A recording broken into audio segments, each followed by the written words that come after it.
प्रत्येक वर्ष भाद्रपद मास के शुक्ल पक्ष की अष्टमी तिथि को हम राधा अष्टमी के नाम से मनाते हैं। पद्म पुराण के ब्रह्म खंड में कहा गया है और ये स्वयं ब्रह्मा जी नारद मुनि से कहते हैं, एकादश्याः सहस्रेण यत्फलं लभते नरः राधा जन्माष्टमी पुण्यम तस्मात् शतगुणाधिकाम्। यानी 1000 बार एकादशी व्रत करने से मनुष्य जिस फल को प्राप्त करता है उसकी तुलना राधा अष्टमी व्रत का फल उससे 100 गुना अधिक मिल जाता है।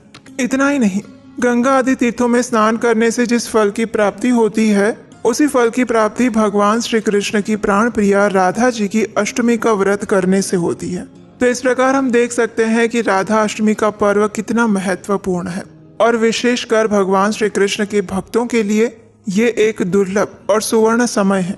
तो चलिए आज के इस वीडियो में हम जानते हैं कि इस बार आने वाली राधा अष्टमी पर्व का पालन कैसे करना है, शास्त्रोक्त विधि से आप इस व्रत का पालन कैसे कर सकते हैं, इसका पारण कैसे करना है और इसके अलावा भी आपके बहुत सारे प्रश्न हमें मिले थे। उन सभी प्रश्नों के उत्तर भी आज हम इस वीडियो में देने वाले हैं। जैसे कि अगर राधा रानी के विग्रह घर में ना हो तो कैसे पूजा करें, दोपहर तक ही उपवास रखना है तो दोपहर के बाद क्या खाना चाहिए, एक दिन पहले क्या ले सकते हैं, ये और बाकी और भी बहुत सारे प्रश्न हैं। तो अंत तक इस वीडियो को अवश्य सुनिएगा, क्या पता आपके प्रश्न का उत्तर किस स्थान पर आपको मिल जाए।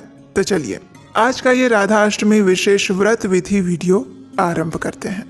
सबसे पहले हम आपको बता दें कि इस बार राधा अष्टमी पर्व आ रहा है 31 अगस्त 2025 रविवार के दिन। आप में से जो भी भक्त राधा अष्टमी का व्रत पालन करना चाहते हैं उन्हें एक दिन पहले यानी कि सप्तमी के दिन संध्या के बाद भारी अन्न युक्त भोजन लेने से बचना चाहिए। रात्रि में भगवान श्री कृष्ण और श्रीमती राधा रानी को याद करते हुए विश्राम करें, अपने मन और इंद्रियों को संयम में रखते हुए ब्रह्मचर्य व्रत का पालन करें और राधा अष्टमी वाले दिन प्रातः काल में ब्रह्म मुहूर्त में उठ जाए। उठते ही श्रीमती राधा रानी से प्रार्थना करें, उनका स्मरण करें और उसके बाद प्रातःकालीन दैनिक कार्य समाप्त करें। जैसे कि अगर पवित्र नदी में स्नान कर सकते हैं तो ये श्रेष्ठ है, अगर नहीं कर सकते तो घर में गंगा जल के पानी से संपूर्ण स्नान करें। स्नान करने के बाद स्वच्छ वस्त्र धारण करें और भगवान श्री कृष्ण तथा श्रीमती राधा रानी की मंगल आरती करें। अगर आप घर में मंगला आरती नहीं कर सकते तो मंदिर में जाकर उसका दर्शन कर सकते हैं या कम से कम ऑनलाइन दर्शन भी कर सकते हैं। यह आपको किसी भी इस्कॉन मंदिर के ऑफिशियल चैनल पर मिल जाएंगे। उसके बाद अपने घर में पूजा के स्थान पर या मंदिर के पास जाकर अगर आपके पास राधा रानी का चित्र है या उनके विग्रह हैं तो उनकी पूजा अर्चना कर सकते हैं। उनकी षोडश उपचार के साथ धूप दीप गंध नैवेद्य इत्यादि के साथ उनकी पूजन अर्चन करें। उसके बाद तुलसी देवी की पूजा अर्चना करें। उनके समक्ष बैठकर हरे कृष्ण महामंत्र का अधिक से अधिक जप करें। इस दिन आप श्रीमती राधा रानी के नाम का जप भी कर सकते हैं, लेकिन हरे कृष्ण महामंत्र के अंदर श्रीमती राधा रानी का नाम अनेकों बार आता है और वो नाम है हरा, यानी कि भगवान की जो हरा शक्ति है जिसे हम हरे नाम से उच्चारण करते हैं और इसीलिए ये महामंत्र अत्यंत शक्तिशाली है। इसमें श्रीमती राधा रानी और भगवान श्री कृष्ण के नाम अनेकों बार आते हैं और इसीलिए हर बार हम आपसे यही प्रार्थना करते हैं कि आप इस हरे कृष्ण महामंत्र का जप कीजिए। तो राधा अष्टमी के दिन आप अपनी क्षमता अनुसार अधिक से अधिक हरे कृष्ण महामंत्र यानी हरे कृष्ण कृष्ण कृष्ण हरे हरे, हरे राम राम राम हरे हरे, इस महामंत्र का अधिक से अधिक संख्या में जप कीजिए। राधा अष्टमी के दिन हम उपवास का पालन करते हैं और विशेषकर ये उपवास दोपहर के समय तक रखा जाता है। अगर आप संपूर्ण निर्जल उपवास रख सकते हैं तो ये सबसे अच्छा है। अगर नहीं रख सकते तो केवल जल पर आप ये उपवास रख सकते हैं, लेकिन प्रयास करें जल से आगे ना बढ़ें क्योंकि ये सिर्फ आधे दिन का यानी दोपहर तक का ही उपवास होता है। तो अगर आपके लिए संभव है तो दोपहर तक निर्जल या फिर सजल उपवास अवश्य रखें। उसके बाद दोपहर के समय में श्रीमती राधा रानी और भगवान श्री कृष्ण का पंचामृत से स्नान अभिषेक करवाएं। अभिषेक की संपूर्ण विधि हम पहले ही जन्माष्टमी के व्रत में बता चुके हैं। अभिषेक करने के बाद अब श्रीमती राधा रानी को और भगवान श्री कृष्ण को सुंदर नए वस्त्र पहनाएं, उन्हें स्वादिष्ट सात्विक अन्न भोग अर्पण करें और उन सब में तुलसी पत्र रखें।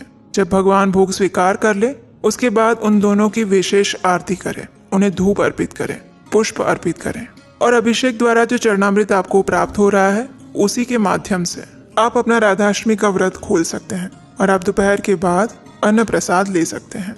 राधाष्टमी वाले दिन प्रयास करें कि राधा रानी के विविध स्तोत्र और मंत्रों का जप करें। जैसे कि राधा कृपा कटाक्ष स्तोत्र इस दिन उच्चारण करना चाहिए या फिर उसको सुनना चाहिए।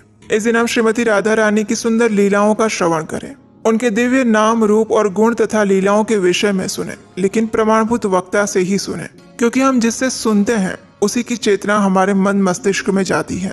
इसलिए प्रयास करें कि किसी प्रमाणभूत गुरु जो स्वयं गुरु परंपरा में आते हो और जो भगवान श्री कृष्ण के भक्त हो, ऐसे लोगों से ही श्रीमती राधा रानी की लीलाओं का श्रवण करें। इस दिन आप श्रीमद् भागवतम का पाठ कर सकते हैं और इस प्रकार संपूर्ण दिन में श्रीमती राधा रानी के ऊपर अपनी चेतना को केंद्रित रख सकते हैं। चलिए अब आपके कुछ प्रश्नों के उत्तर लेते हैं। आप में से कई भक्तों ने हमें पूछा था कि ये राधा अष्टमी का व्रत सप्तमी से करना है या फिर अष्टमी से। तो देखिए, ये राधा अष्टमी का व्रत आप एक दिन पहले से शुरू कर सकते हैं, लेकिन कैसे? तो जैसे हमने आगे बताया, राधा अष्टमी के एक दिन पहले यानी सप्तमी के दिन संध्या काल के बाद भारी अन्न युक्त भोजन ना लें। अपने मन तथा इंद्रियों को वश में रखते हुए भगवान श्री कृष्ण और श्रीमती राधा रानी का नाम जप करते हुए, उनका चिंतन और उनके दिव्य गुणों को स्मरण करते हुए रात्रि में विश्राम करें और फिर अगले दिन प्रातः काल में यानी राधा अष्टमी वाले दिन सभी विधि विधानों और नियमों का पालन करना आरंभ कर दें। इस प्रकार आपको सप्तमी से व्रत आरंभ करना है और उसकी पूर्णाहुति होगी अष्टमी के दिन। दूसरा एक प्रश्न हमें आया था कि राधा अष्टमी के दिन क्या सिर्फ 12 बजे तक ही उपवास करना होता है या फिर संपूर्ण दिन में उपवास का पालन करना है? तो देखिए, राधा अष्टमी का व्रत दोपहर तक होता है और दोपहर में कई मंदिरों में राधा रानी का अभिषेक किया जाता है और उनके चरणामृत के साथ ही इस व्रत को खोला जाता है।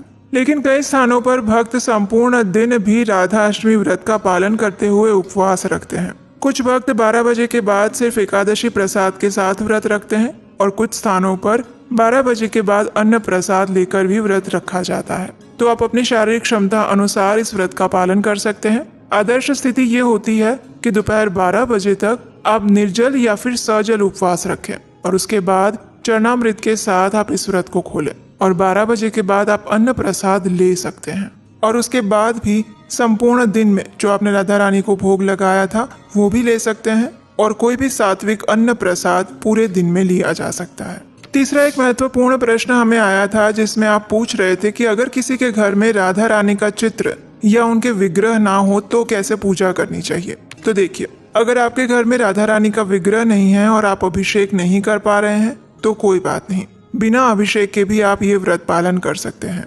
अगर आपके घर में सिर्फ राधा रानी का चित्र है, जो कि सामान्य रूप से लगभग सभी के घर में होता है, तो आप राधा रानी और भगवान श्री कृष्ण के चित्र को एक मध्यम उच्च आसन पर स्थापित करें, उस पर स्वच्छ वस्त्र बिछाएं और उस चित्र को रख कर आप उनकी पूजा आराधना कर सकते हैं, उनकी आरती कर सकते हैं, उन्हें भोग लगा सकते हैं, उन्हें धूप दीप पुष्प नैवेद्य इत्यादि अर्पण कर सकते हैं। और इस प्रकार से आप राधा अष्टमी वाले दिन अगर आपके घर में चित्र हैं तो आप उनकी पूजा अर्चना कर सकते हैं।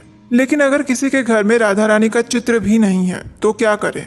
तो ऐसे में आप बिना चित्र या विग्रह के भी राधा अष्टमी का व्रत रख सकते हैं और उसके सभी नियमों का पालन कर सकते हैं।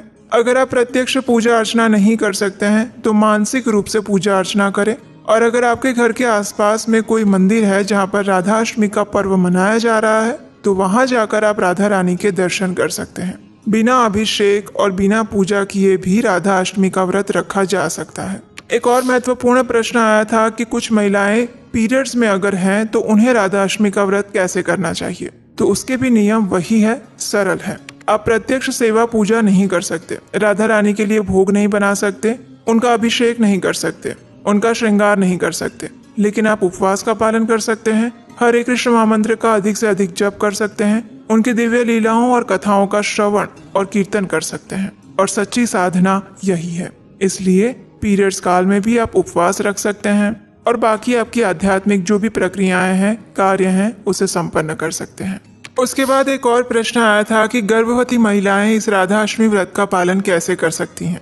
तो गर्भवती महिलाओं के लिए इस राधा अष्टमी व्रत का पालन करने में कोई समस्या नहीं है। वे सरलता से सभी नियमों का पालन करते हुए राधा अष्टमी पर्व का पालन कर सकती हैं। लेकिन उनके लिए ये राधा अष्टमी पर्व अत्यंत विशेष है क्योंकि इस समय वे श्रीमती राधा रानी से विशेष प्रार्थना करें, उनकी दिव्य